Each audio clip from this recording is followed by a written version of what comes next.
Eh bien, qui es-tu? Je suis un simple coursier. D'accord, Jim. J'ai une mauvaise nouvelle. 28 ans plus tard, c'est sans doute la franchise la plus étrange et la plus ambiguë sur l'apocalypse zombie. Peu de gens contestent que le premier 28 jours plus tard soit un film emblématique qui a influencé tout le genre. Mais presque chaque nouveau film sorti par la suite allait à l'encontre des attentes des fans du genre et devenait de plus en plus étrange. 28 semaines plus tard était un film d'horreur plutôt correct, mais ni le réalisateur Danny Boyle, ni le scénariste Alex Garland n'y étaient impliqués, donc il n'était pas perçu comme le successeur du film original. Lorsque, enfin, en 2025, est sorti 28 ans plus tard, dans lequel Boyle et Garland sont revenus au film, tout le monde attendait la suite de ce même film avec Cillian Murphy, avec l'atmosphère d'un Londres désert et la sensation de fin du monde. Hé! Ohé! Mais on a eu une toute autre histoire, celle d'un garçon et de sa mère malade. Je suis Spike et voici ma mère, Ayla. Ce film est encore souvent considéré comme le plus controversé de la série, voire du genre, longuet, sans action ni dynamisme, et en même temps beaucoup trop prétentieux. J'ai entendu l'expression Memento Mori.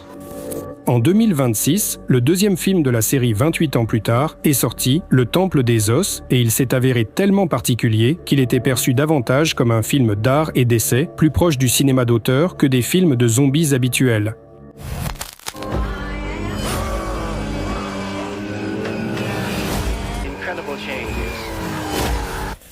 Certains ont carrément détesté ce film, tandis que d'autres l'ont qualifié de bouffée d'air frais et de renaissance du genre. Je m'appelle Jimmy. Soyons amis. Ce n'est pas si souvent que dans les films de zombies, on ne fait pas que nous effrayer, mais on nous donne aussi l'occasion de réfléchir à quelque chose de plus sérieux. Alors, que se passe-t-il avec la franchise légendaire ? Est-ce la perte de ce qui faisait le charme du premier film, ou une tentative audacieuse d'innover dans un genre déjà établi ? Aujourd'hui, je vais essayer de nommer la raison principale pour laquelle tant de gens n'ont pas aimé 28 ans plus tard, alors que d'autres en sont ravis. Comment exactement 28 ans plus tard reflète-t-il tous les problèmes actuels du genre et montre-t-il d'où il vient et vers où il va ? La conversation ne sera pas aussi rapide que les zombies dans 28 ans plus tard. Au contraire, nous allons lentement, pas à pas, presque comme des morts vivants, traverser l'histoire du genre. Mais à la fin de ce parcours, il deviendra clair pourquoi 28 ans plus tard est un film absolument logique dans le cadre du genre, que vous l'aimiez ou non. Et si vous allez jusqu'à la fin, vous verrez, malgré toute son étrangeté, il n'aurait probablement pas pu être autrement.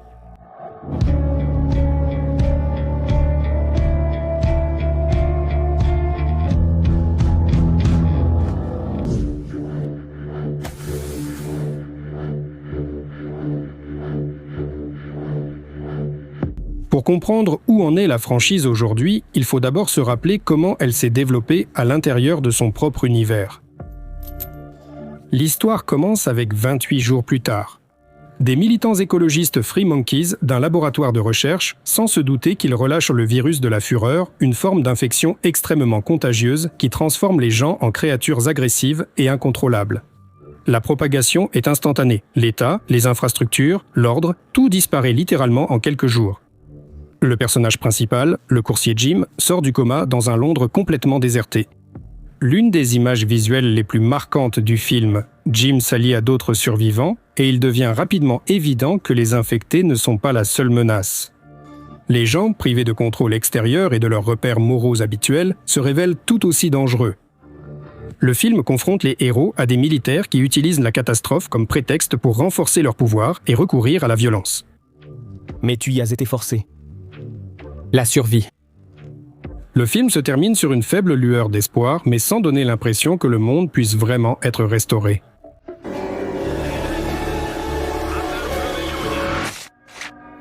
La suite, 28 semaines plus tard, nous transporte 6 mois plus tard. Pendant ce temps, les infectés disparaissent faute de se nourrir et les forces internationales déclarent la Grande-Bretagne relativement sûre. Londres commence à être repeuplée, une zone sécurisée est créée et les gens reviennent progressivement. On a l'impression que l'apocalypse est derrière nous, mais tout s'effondre à cause d'un seul acte humain.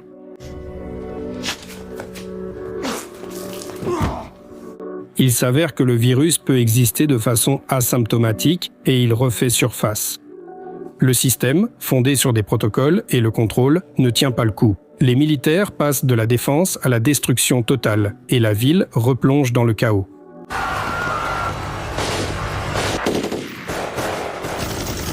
À la fin, on comprend que le virus a dépassé les frontières britanniques et la catastrophe est mondiale.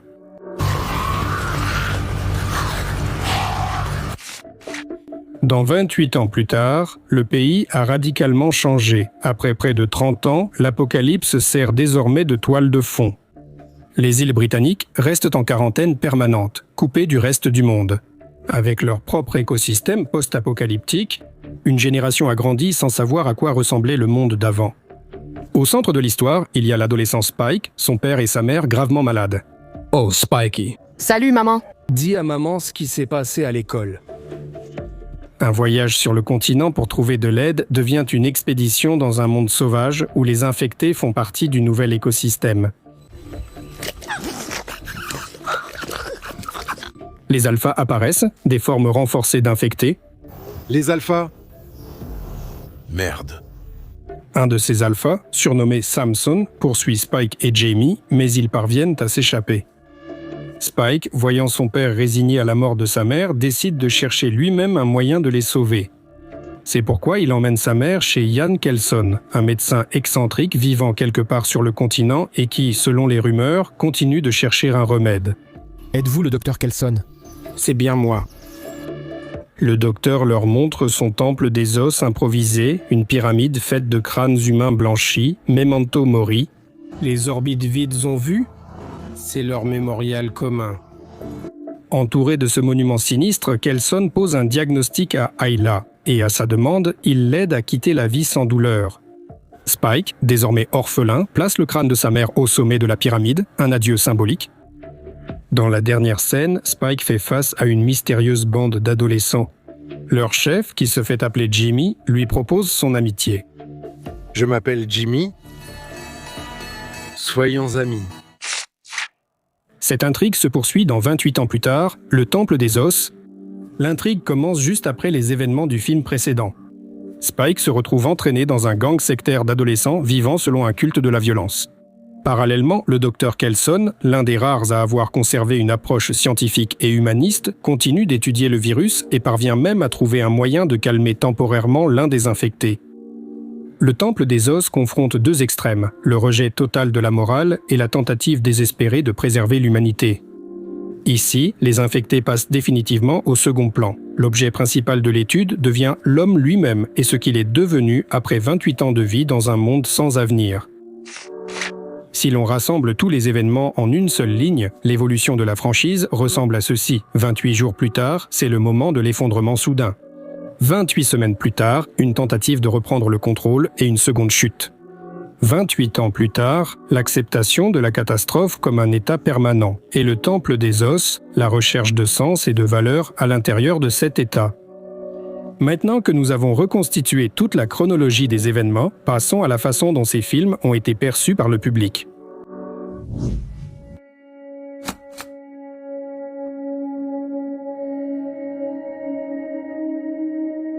« 28 jours plus tard » est largement vu comme le meilleur film de la série, surtout pour son début. La scène où Jim se réveille à l'hôpital et sort dans un Londres complètement désert est devenue une référence pour le genre. Plus tard, ce sont précisément les créateurs de The Walking Dead qui ont reproduit cette scène. Le personnage principal se réveille également après un coma et découvre un monde post-apocalyptique.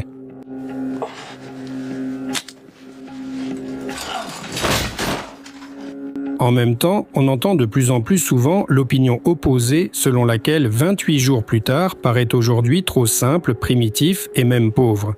La caméra tremble, l'image est numérique et l'échelle est modeste. Si vous pensez cela aussi, vous avez en partie raison. Parce que le budget du film n'est que de 8 millions de dollars. Est-ce que c'est peu? Selon les standards hollywoodiens, c'est presque rien. En même temps, le film n'a pas seulement été rentable, mais il a aussi eu une influence colossale sur tout le genre. Il est important de préciser qu'en cette même année, 2002 Resident Evil est également sorti. Et le cinéma de zombies dans son ensemble commençait déjà à revenir dans le grand public.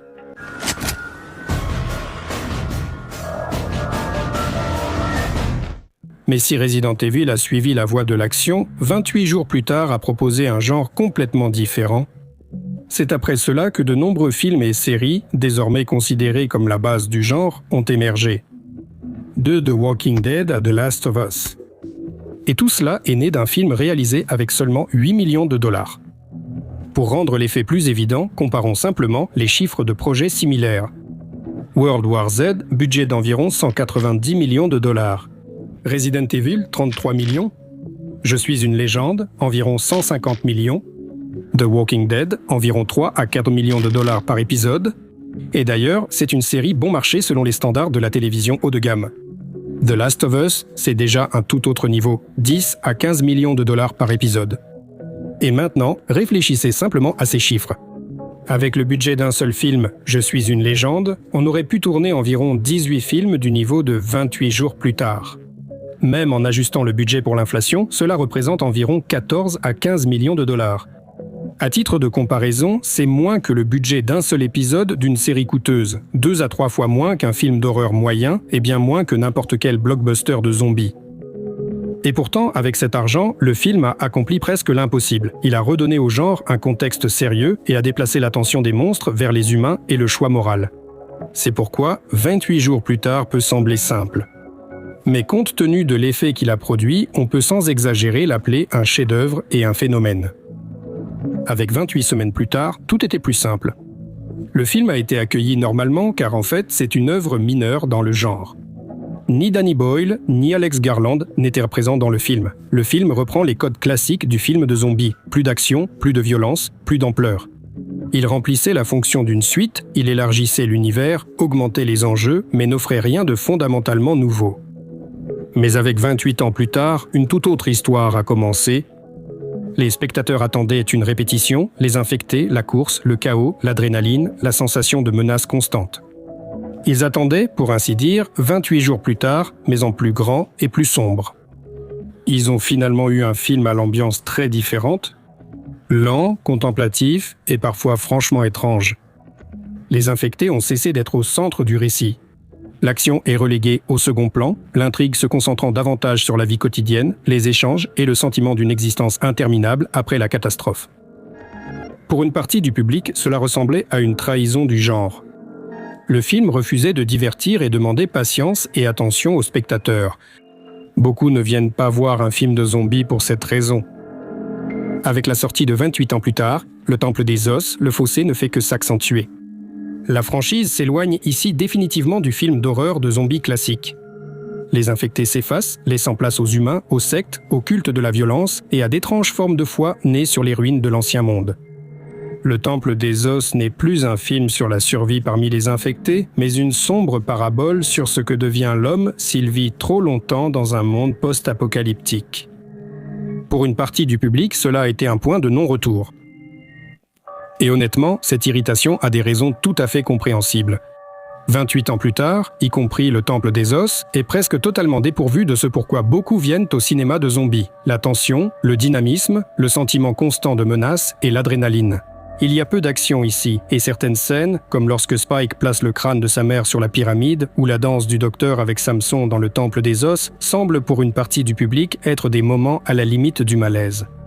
Pour ceux qui attendaient un film d'horreur ou au moins une suite directe de 28 jours plus tard, cela est vraiment perçu comme une déception par rapport à leurs attentes. Et pourtant, il y a aussi une autre demande. Beaucoup de spectateurs sont fatigués des attractions de zombies banales.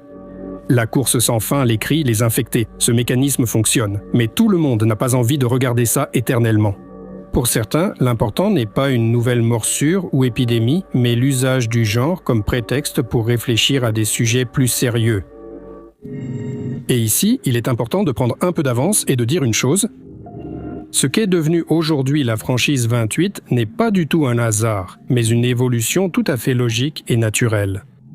Seulement, pour comprendre cela, il faut faire un pas en arrière et voir d'où vient le genre zombie et quelle fonction il remplissait à l'origine. Et il vaut la peine de commencer cette discussion par un genre comme l'exploitation.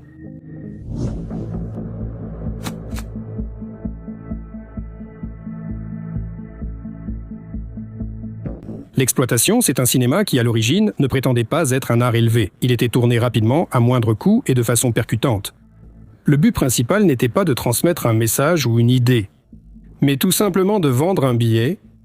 La violence, le sexe, les sujets tabous, la peur, le choc, tout ce qui pouvait provoquer une réaction immédiate et naturelle chez une personne était utilisé. Aux États-Unis, ces films étaient diffusés dans des cinémas grindhouse, où le public cherchait des émotions plutôt que la catharsis. C'est pourquoi Quentin Tarantino a tant aimé l'exploitation ensuite. Pour la liberté, cette sensation que le cinéma peut être sale, direct et en même temps honnête. Avec le temps, c'est précisément ce cinéma qui deviendra le fondement de genres bien plus sérieux. C'est de ce terreau que naîtra plus tard l'horreur zombie.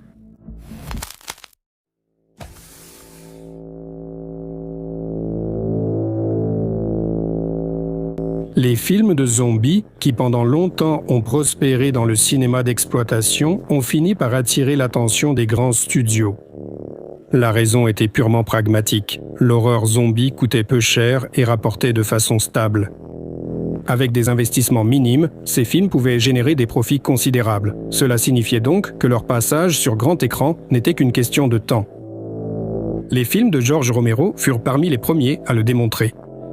Son film, Night of the Living Dead, et le suivant, Dawn of the Dead, restaient formellement des films d'horreur, mais allaient déjà au-delà du simple cinéma d'exploitation. Parallèlement, en Europe, surtout en Italie, le film d'horreur sur les zombies connaissait un véritable essor. Les films de Lucio Fulci et de ses contemporains se multipliaient à une vitesse folle. La qualité varie, mais le simple nombre de ces œuvres prouve définitivement que le genre est demandé. Dès le début des années 80, on ne peut plus ignorer les zombies. Ils apparaissent dans des formats plus civilisés. Ils commencent à se mélanger avec la comédie, l'action, la science-fiction. Des films comme Le Retour des morts vivants apparaissent où le genre commence déjà à ironiser sur ses propres clichés. Mais avec plus d'attention surgit aussi le premier problème. Plus le genre s'éloigne de ses racines d'exploitation, plus il lui est difficile de conserver cette énergie primaire. C'est pourquoi toute son histoire ultérieure est une oscillation constante entre deux états. Le retour à une esthétique sale et bon marché et la tentative d'intégration au courant dominant. Cette dynamique tendue conduira d'abord le genre à un déclin temporaire, puis à une renaissance au début des années 2000, mais sous une autre forme. L'horreur zombie est un genre de l'instant, sa force étant le point d'infection, la première faille du système quand le monde familier s'effondre. La panique, le chaos, les premières chutes, les sièges des maisons et des rues, c'est là que le genre excelle. Cependant, assez rapidement, les réalisateurs se heurtent à un problème simple. Ce moment ne peut pas être étiré indéfiniment. Et alors une autre question se pose inévitablement. Que se passe-t-il ensuite ? À quoi ressemble le monde si la catastrophe perdure et devient le cadre de la vie ? Que reste-t-il de la société lorsque la contamination cesse d'être un événement et devient un état ? Ainsi, l'horreur zombie mène logiquement et assez rapidement à l'après-apocalypse.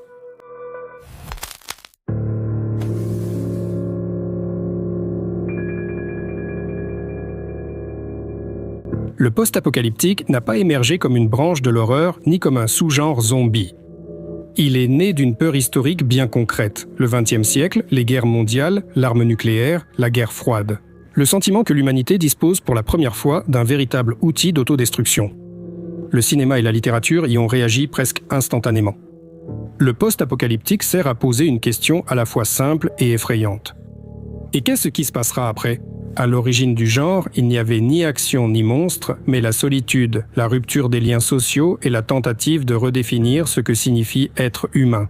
Des villes vides, des routes détruites, la disparition de l'État, une nouvelle éthique, de nouvelles formes de violence et de solidarité. Le post-apocalypse est vite devenu un genre populaire, créant des univers cultes comme les terres désolées de Fallout, où l'humanité reste piégée dans les ruines du passé. La zone d'exclusion de Stalker, où la catastrophe a déformé la réalité elle-même, ou le monde de Mad Max avec sa lutte sans fin pour les ressources. L'horreur zombie offre au post-apocalypse un mécanisme pratique de destruction du monde, mais l'essence du genre réside tout de même dans les conséquences de cette destruction. Maintenant que nous avons examiné les origines du genre zombie post-apocalyptique et la chronologie des événements de la franchise 28, répondons à la question. Mais à quel genre peut-on l'attribuer ?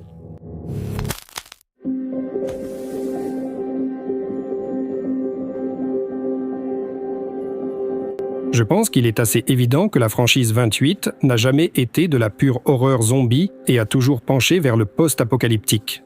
Parce que la question clé ici n'a jamais été ce qui s'est passé, mais ce qui se passe ensuite, c'est-à-dire après un certain temps, par exemple 28 jours plus tard. La logique post-apocalyptique est clairement inscrite dans le titre même de la franchise. 28 jours, semaines et surtout ans, c'est du pur post-apocalyptique. Le post-apocalyptique ne traite pas de la catastrophe, mais de ses conséquences. Sa question centrale n'est pas ce qui nous a détruits, mais ce que nous sommes devenus ensuite. Il peut tout simplement se passer de zombies. Il suffit de villes désertes, de routes détruites, d'institutions disparues et de personnes obligées de réinventer comment vivre. Ici, ce n'est pas un monstre qui est au centre, mais un homme privé de son monde habituel. C'est pourquoi il est étrange qu'une partie du public ait été surprise que dans 28 ans plus tard, on leur ait montré non pas des attaques infinies de contaminés, mais un monde méditatif ayant survécu à la catastrophe. C'est tout à fait typique du post-apocalyptique. Dès la première partie, l'idée clé propre à ce genre était clairement montrée à la fin. La principale menace, ce sont les humains, les militaires ayant perdu leurs repères moraux. C'est un motif post-apocalyptique classique. Dans 28 ans plus tard, on retrouve un procédé classique du genre, la division en factions et groupes, ainsi que la transformation de la morale. La bande de Jimmy, c'est exactement ça. Ainsi, on peut dire que Garland et Boyle ont toujours guidé leur franchise de façon logique. Pourtant, certains fans du premier volet ne l'ont pas accepté. De plus, le changement de ton du film vers un cinéma d'auteur, presque art et essai, est également tout à fait logique. Comme nous l'avons déjà constaté, l'Apocalypse Zombie est un hybride issu du cinéma d'exploitation et qui est presque immédiatement passé au post-apocalyptique. C'est là qu'il a vite atteint ses limites. Il n'y avait plus de place pour aller plus loin. Le monde est détruit, les gens sont montrés comme les pires monstres, la morale est floue. Toute histoire suivante risquait de devenir une répétition avec des variations. C'est pourquoi les auteurs étaient confrontés à un choix, soit augmenter l'échelle, plus de violence, plus d'infectés, soit consciemment prendre une autre direction. La première voie mène à une attraction, la seconde à une déclaration d'auteur. Danny Boyle et Alex Garland l'avaient parfaitement compris. Pour eux, les zombies n'ont jamais été une fin en soi. C'était un outil, un bouton de départ, un moyen de balayer rapidement la civilisation sans explication inutile et de passer à l'essentiel. C'est précisément ici que la franchise 28 a commencé à diverger des attentes du public, tout en restant fidèle à elle-même. Le choix s'est avéré prévisible, soit une répétition sans fin, soit un pas de côté, par exemple vers le cinéma d'auteur. En fait, presque tous les grands projets sur les zombies ont abouti à une conclusion similaire. Simplement à des moments différents et par des chemins différents. Un exemple révélateur est The Walking Dead. Officiellement sur l'apocalypse zombie, la série montre vite que les zombies ne sont qu'un simple décor, un phénomène météorologique. La véritable histoire évoque la société, le pouvoir, la peur, les hiérarchies, la violence, les utopies et les dictatures miniatures. Dans The Last of Us, les infectés deviennent secondaires. Ce n'est plus de l'horreur, mais un drame sur la perte et l'attachement. Et enfin, 28 ans plus tard, ce sont des réflexions sur un monde qui vit trop longtemps après la fin. Sur des gens pour qui l'apocalypse est normal. Ici, les zombies perdent définitivement leur fonction générique et deviennent une partie du paysage. C'est pourquoi ce film ne pouvait être autrement. L'exemple de l'échec des franchises qui ont choisi une autre voie est révélateur ici, la voie de l'auto-répétition sécurisée. Quand un film reproduit encore et encore les mêmes tropes, les mêmes images, les mêmes émotions, il se heurte inévitablement au paradoxe des attentes. Les spectateurs disent ne pas vouloir la même chose, mais en réalité, ils l'exigent souvent. Et quand ils ont une répétition, ils sont encore plus déçus. Si 28 ans plus tard n'était qu'une simple variation du premier film, avec des courses-poursuites, des infectés et un autre groupe de militaires, il aurait rapidement été accusé de manque d'originalité, de parasiter la nostalgie et de manquer de nouvelles idées. D'un côté, les spectateurs exigent du neuf, du frais, de l'inattendu. D'un autre côté, lorsque cette nouveauté apparaît vraiment, elle provoque de l'irritation et du rejet, car elle ne répond pas aux attentes. La franchise aborde des questions philosophiques, l'inévitabilité de la mort, la religion et ses alternatives, le bienfaiteur, la nouvelle normalité, la désintégration puis la reconstruction de la société en anarchie. Certains apprécient cette voie, d'autres la rejettent catégoriquement, et c'est normal, mais l'essentiel est ailleurs. Soit le genre change et se transforme, soit il s'épuise et tombe en sommeil pendant des décennies, pour ensuite renaître sous une nouvelle forme, comme cela s'est déjà produit à plusieurs reprises. La franchise 28 aujourd'hui n'est pas une réponse universelle, c'est l'un des vecteurs possibles de développement. L'attitude envers 28 ans plus tard dépend en grande partie non pas du fait que ce film soit bon ou mauvais, mais de ce que vous attendez précisément du genre. Pour certains, les mécaniques familières sont importantes. Morsure, infection, survie, tension. Pour d'autres, il est plus intéressant de voir comment le genre évolue, dépasse les clichés et tente d'apporter du neuf. C'est à ce moment que la franchise cesse définitivement d'être universelle. Ce film ne peut tout simplement pas convenir à tout le monde. De plus, Boyle et Garland ont sans aucun doute leur propre vision. 28 ans plus tard était conçu comme une trilogie, et pour l'instant, seules les 2 premières parties sont sorties. Ce qui sera montré dans la 3e reste encore un mystère. Mais si vous regardez cette vidéo après la sortie du 3e film, la critique est peut-être déjà sur la chaîne. Donc allez voir la page d'accueil de la chaîne et la description de la vidéo, j'y laisserai tous les liens.